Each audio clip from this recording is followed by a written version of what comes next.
Alright, what's going on, guys? So in today's video we're going to be talking about Mister Sinister. This content creator video is going to be talking about him in the game, where I think he'll be useful, what he could be used for, just where I see him really in the game, how he works, diving into his abilities, his synergies, if he's worth going for, an offensive champ, defensive champ, just all that kind of good stuff. So yeah, there's not going to be a whole lot of gameplay. I'm going to showcase a couple things, but if you guys want to see some gameplay, we went ahead and took this guy against the Collector, which was pretty sweet. I also showed some fights ramping up to that. So if you guys want to check that out, the link to that will be in the description below. Maybe watch this one first so you understand how he works, or maybe watch that one first, then come back, learn how he works, whatever you want to do. So yeah, let's get into his abilities. So his base stats on the low side here. The critical rating is 16%. That's really bad. Critical damage rate is 150%. That's also pretty bad. His base attack is all right. His base health again is all right. But basically, he increases this through his signature ability. He's kind of like a Corvus, a Morning Star, a Venom the Duck, where he needs fights to ramp up, right? So basically, Mister Sinister, he copies DNA to improve himself. So you can get a charge from every single class except for Tech, and these charges cap out at 10, and you can get each of these 3 times. So each of these abilities added onto you 3 times. You can't get any more than that though. So for defeating a mutant champion, you'll gain a 30% special attack damage increase going forward. For defeating a skill champion, you'll receive a base critical rating of 500 going forward, and then, like I said, each of these can stack up to 3%, so you could get a 90% special damage increase, 150 critical rating increase, so that would really help his crit rate. For defeating a science champion, his regeneration increases by 20%. This could go up to 60 total if you defeat 3 science champions. For Mystic, Mystic and Cosmic, these are the 2 best I find. Mystic power rate increases power rate by 20%, so that can go up to 60%. Imagine having a 60% passive power rate increase. That sounds awesome, right? Cosmic, it's basically a Fury. It increases attack by 371.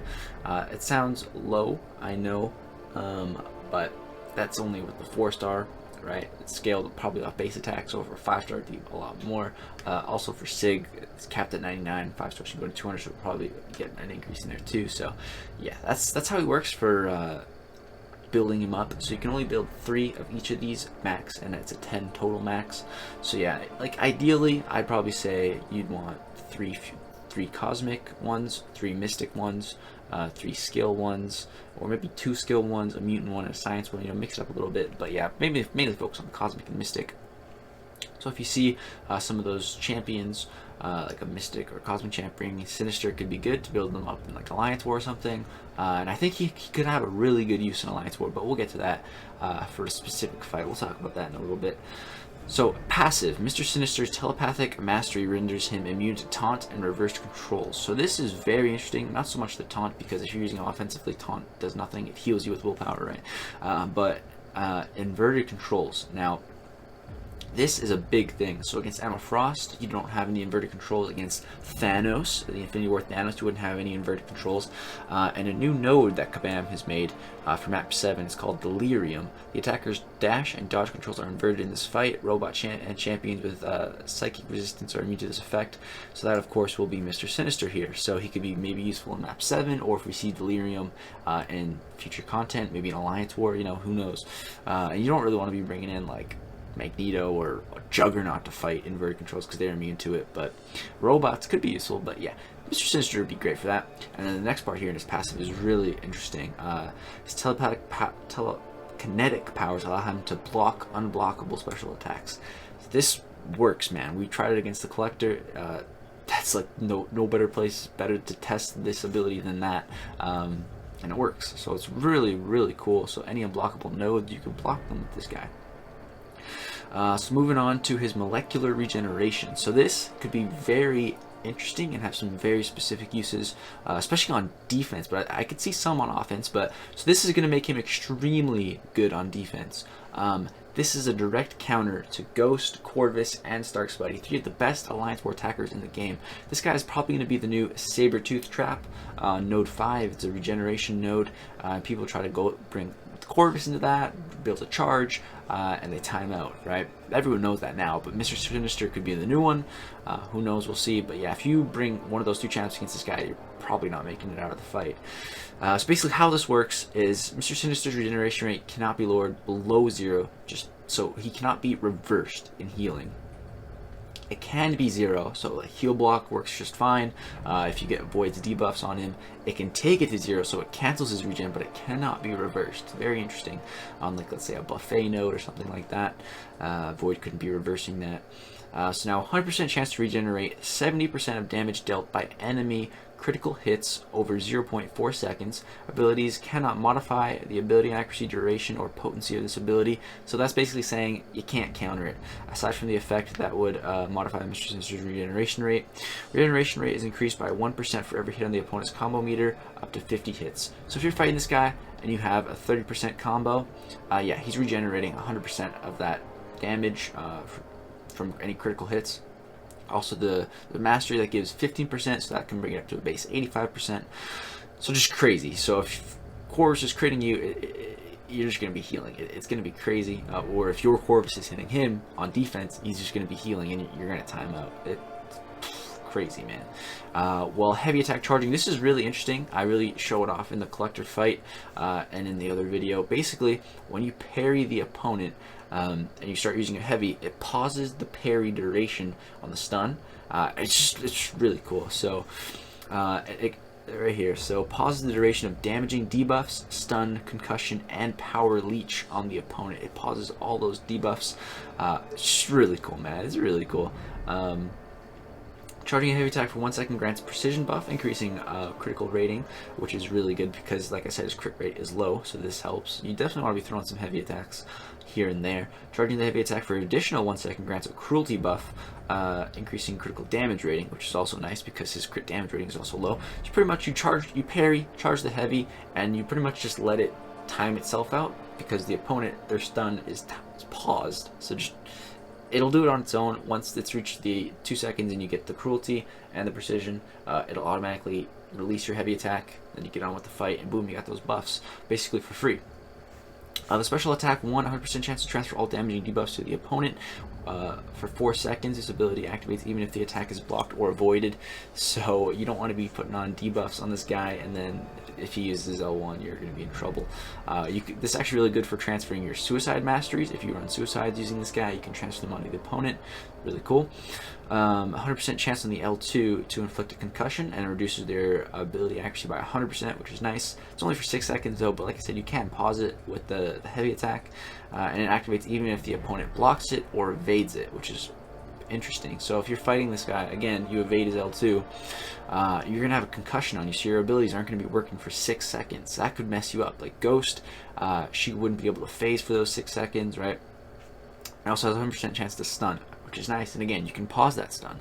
And then the special 300% chance to inflict concussion, it's a 100% concussion. This one lasts for 12 seconds, double the amount of time on the L2, which is nice. And 100% chance to apply a power leech on the opponent, stealing 20% of their max power over 3 seconds. This can be really nice. And you pair this with one of his synergies, it's even cooler, which we'll get to. So yeah, those are all his abilities. I hope I explained it well.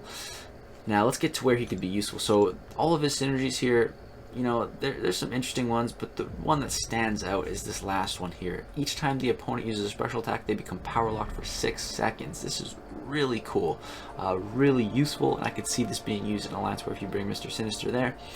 This one here with the Cyclopses and Phoenix, you basically get a little bit of a special attack increase and some True Strike, which can be nice if you're fighting evaders. With Magneto here, if you have a class disadvantage, which you usually shouldn't be fighting with, you gain an attack increase. And with Cable, you can randomly get one of these effects. It's not that big of a deal, right? It's not a whole lot going on there. But if we come back to his abilities, so let's talk about the molecular regeneration. So where this could be extremely useful is fighting Corvus in Alliance War on the counter tactics node, because basically what's going to happen is you're going to be fighting Corvus. Let's go ahead and duel Voss here. Okay, so you're going to be dueling a Corvus right now. I'm going to be dueling, imagine this is node 27, which is the counter tactics node. I think it's node 27.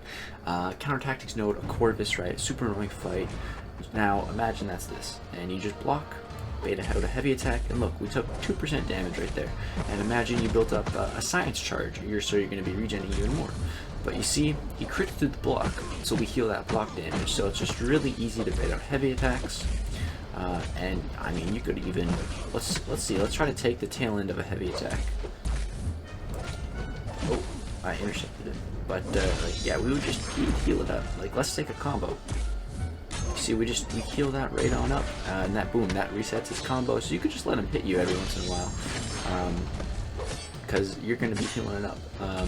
But you got to keep in mind that this is without the science charge, so you can gain that. And yeah, I just think he could be really useful for that. And any other champion in the future that crit through the block.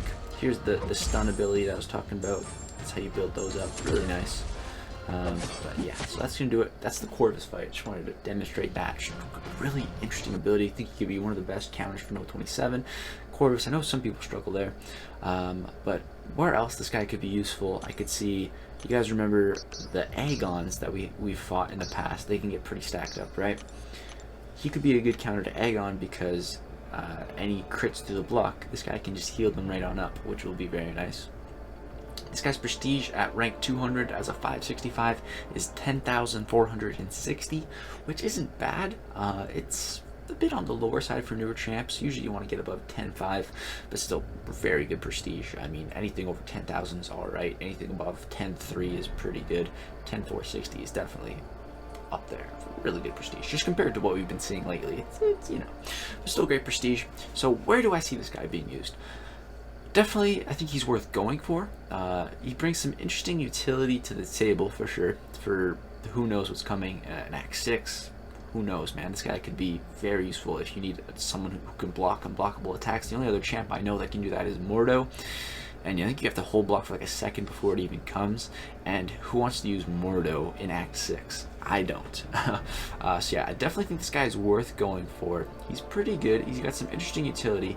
And yeah, you probably won't use him in a whole lot of places, but he's definitely going to be useful on defense. You're definitely going to want to have one per battle group at least on defense. Because like I said, he counters Corvus, Ghost, and Star Spidey. They're the best attackers in the game. So yeah, definitely going to be good on defense. You guys have seen that regen through crits. It's crazy, really interesting. So yeah, I see some potential in this guy. He's also really cool. He's just really cool looking. But yeah, you got to build him up to really get the best use out of him. He's not going to be useful in a whole lot of situations, but he could have his uses. You know, I could see him being used in war for, like I said, the Corvus on 27, for maybe some other stuff in the future. Who knows what kind of champions we're going to be getting this year. But that's going to do it for this video, guys. I hope you did enjoy. Let me know what your guys' thoughts are. Also, just the utility to transfer damage over time debuffs to the opponent. I feel like that could come in handy in the future as well. Just some interesting stuff that this guy does. I like it, you know. Personally, I don't think I'm going to be going for him, but I would take him to rank 5 probably for defense if I got him, because he could be, first of all, he's going to be a good defender, and second of all, could have some really good uses in the future. So that's going to do it for this video, guys. That's my thoughts on Mister Sinister. Good champ, cool. I was hoping he'd be a little bit better on attack. If you could maybe control the regen more on attack when not just getting hit, but you can't make a champ too overpowered. So yeah, that's going to do it for this video. Thank you so much for watching. If you guys did not see the collector video, link's going to be in the description. It's going to be full of gameplay if you guys want that. So yeah, that's going to do it. Thanks for watching. Peace.